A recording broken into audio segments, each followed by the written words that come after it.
Université Gaston Berger de Saint-Louis am na fanweeri at ak ñaar université yi formé na ay cadres yu bari mu nekk université d'excellence.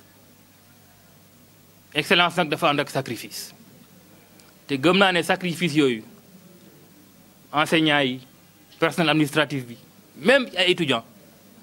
ñu ngi koy def depuis 4 ans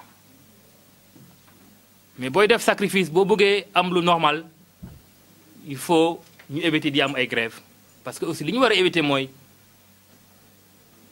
pour benn question mu ndaw wala rek nga ne nga da ngay déclencher journée sans ticket wala da ngay arrêter pédagogie étudiants yi duñ jàng.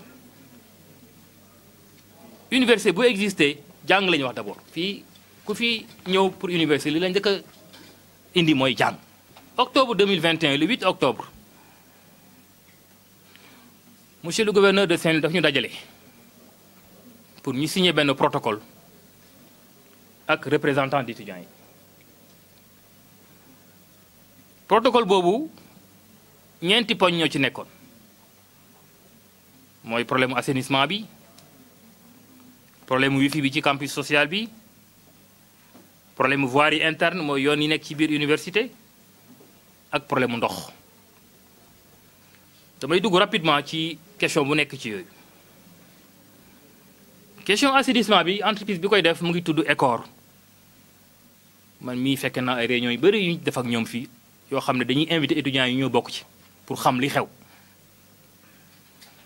Travaux yi commencé na bu yàgg te fin des travaux ñu ngi ko prévoir octobre 2022 xam nga ne loolu jotagul octobre 2022. boo jëlee question wifi bi man mi teral naa benn comité boo xam ne moo koy suivre parce que am nañu fii lu ñuy wax centre de calcul moom mooy gérer lépp lu ànd ak lu ñuy wax informatique. marché bi lancé nañu ko bu yàgg attribué nañ ko le 25 mars comme ni ñu ko waxee woon ci kanam étudiants yi te li may heure may wax ak yow nii responsable des marchés mu ngi réunir entreprise yi gagné marché bi pour jox leen les délais de livraison yi nga xam ne ñu ngi ko prévoir dans 4 mois te loolu yëpp état bi moo ñu jox ay moyens pour ñu mun ko def. boo jëlee voirie interne mooy yoon yi nga xam ne ñu ngi nekk ci biir campus bi dama bëgg a rappeler foofu sax amoon nañ 4,2 kilomètres yi ñu defal ba pare léegi ñu war a compléter peut-être ci biir campus bi foofu tamit AGEROUTE commencé na travaux yi te travaux yi ñu ngi war a jeex au mois de juin 2022 donc ba léegi ñu ngi ci délai yi. boo jëlee problème ndox bi boobu nag mu nekk question boo xam ne moo gën a difficile parce que problème mu ndox bi du UGB kese wala village yu ko wër mais problème mu Saint-Louis yëpp la te boo laajee ñi dëkk Ngalel bu juk amuñu ndox 24 heures sur 24 donc mu nekk problème boo xam ne dafa concerner tout le département de Saint-Louis. am nañ ay waxtaan yu bëri ak SONES mais li ñu yëgal mooy li koy saafara mooy dañuy tabax benn usine de production à Saint-Louis te kooku solution définitive bi dinañ ko am ci ñaari at yu ñëw. mais malgré ça monsieur le directeur Gousse na ci revenu tuuti am na ay solution palliative yoo xam ne ñu ngi koy jël pour que étudiants yi mun a am ndox. loolu mooy 4 points yu nekkoon ci protocole bi ñu signé avec sous l'autorité du gouverneur. alors depuis semaine dernière nag dañoo dégg gis benn structure boo xam ne ñu ngi koy woowee coordination des étudiants de Saint-Louis bu génnee benn communiqué def ci yeneen points yu bokkul ak yii. donc xam nga dañuy xool dañuy jaar ci benn plateforme demaat ci beneen dama bëgg a rappeler ne au mois d'avril 2019 assemblée université dafa def réunion mu ne université reconnaître coordination des étudiants de Saint-Louis parce que amuñu statut légal ci biir université ñun lu ñu xam mooy délégué yi nga xam ne texte moo leen organisé ñu ngi koy fal ci UFR yi. donc pour ñun reconnaître une coordination des étudiants de Saint-Louis décision boobu depuis mois d'avril 2019 te dañuy continuer di ko appliquer tant que assemblée de l'université ñëwaatul ci décision boobu mu leer. donc kuréel boobu ñoom ñoo encore génne beneen communiqué di wax ci yeneen ñetti poñ muy question des bourses infrastructure pédagogique mooy fi ñuy jàngee ak problème mu insécurité li ma bëgg a xamal ci côté bourse yi mooy question des bourses du question université université li jëntuwul ay problème bourse en tout cas rectorat géré ko CROUS géré ko même ministère enseignement supérieur bi nga xam ne mooy suñu ministère moom gérewul question des bourses li mu géré mooy au plus tard le 8 de chaque mois ñu envoyé état yi Ecobank mun ko fay mais comme ñun aussi ñoo nekk autorité ci université bi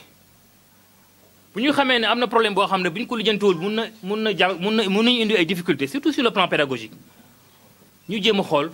naka lañ koy régler tey ci suba ba ma xëyee li ma njëkk a def mooy dama saisir waa Ecobank pour ñu wax ma bourse yi taux de paiement bi aujourd'hui xam ngeen bourse yi Ecobank moo koy fay mais daf koy jaarale ci ay opérateurs yooyu ñu ngi toll ci juróom-ñaar dama leen di jox ci gën a lu mu gën a gaawee taux de paiement bi boo jëlee opérateur bu ñuy wax ATPS téeméer bu nekk fay nañ bourse yi ci juróom-ñetti fukk ak juróom ATPS boo jëlee Free mu ngi ci juróom-ñetti fukk ak ñett ci téeméer bu nekk boo jëlee InTouch mu ngi ci juróom-ñeenti fukk ak ñeent ci téeméer bu nekk boo jëlee Orange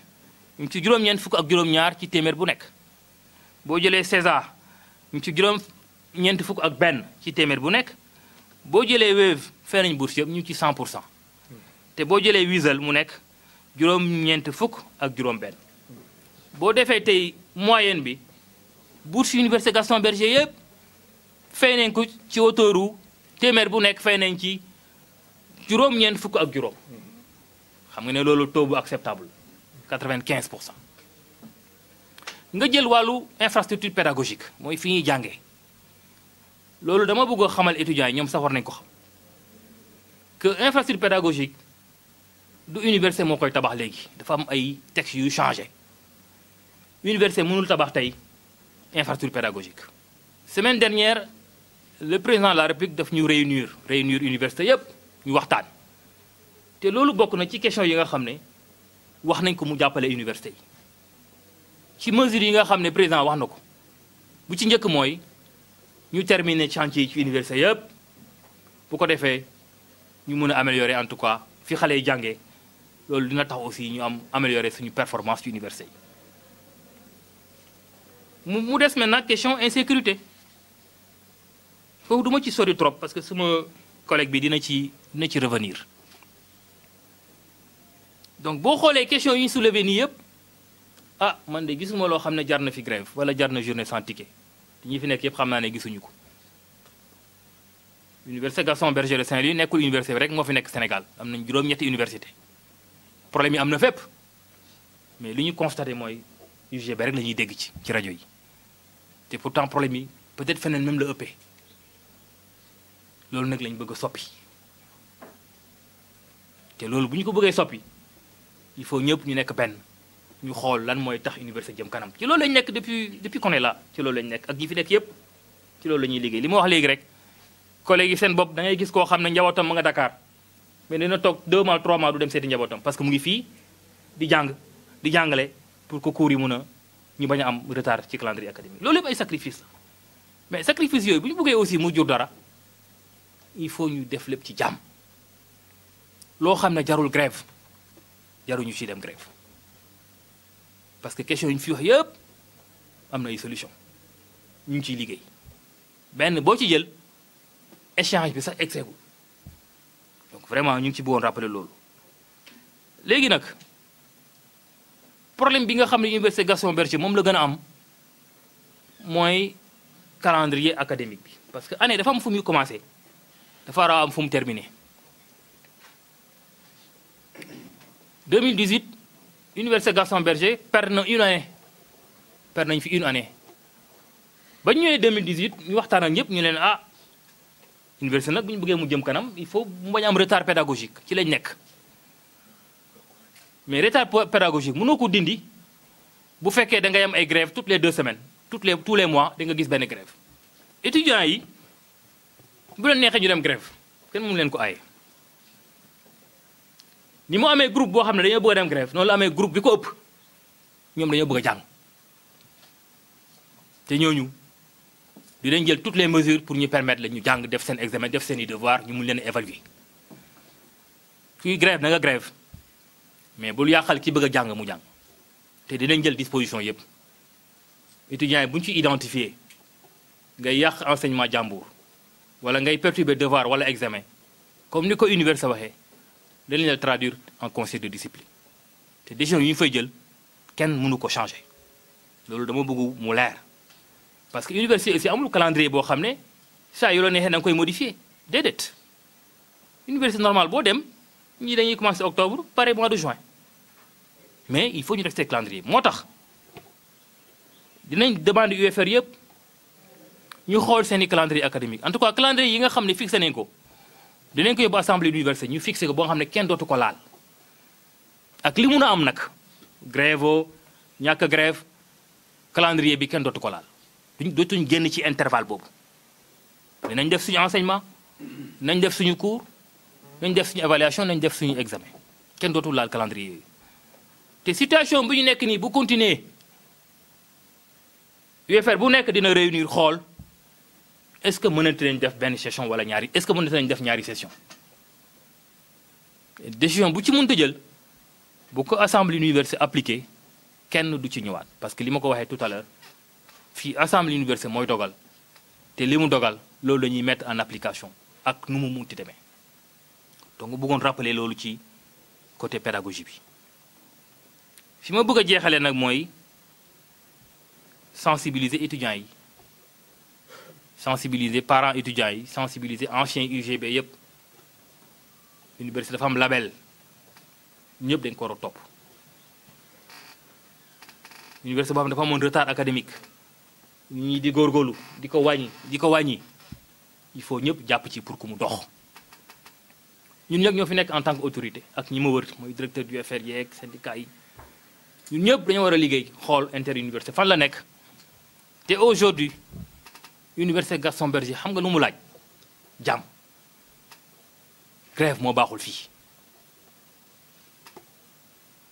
bu ñu bëggee am calendrier normal bu ñu bëggee former étudiants de qualité il faut lépp jaar yoon pour que lépp jaar yoon il faut nga am d'abord un calendrier académique normal comme ni ma ko waxee rek problème am na fépp mais doo dégg UGB rek ngay dégg conception boobu moo war a changer et pour mu changer il faut ñëpp jàpp ci en tout cas ñu ngi woo ñëpp étudiants yi comme ni ma ko waxee parents yi anciens ñëpp ñu jàpp ci bu ko defee université bi aussi nekk dans nekk un espace pacifié bu ko defee ñu mën a atteindre suñu objectif dans la formation des étudiants maa leen di gërëm di leen sant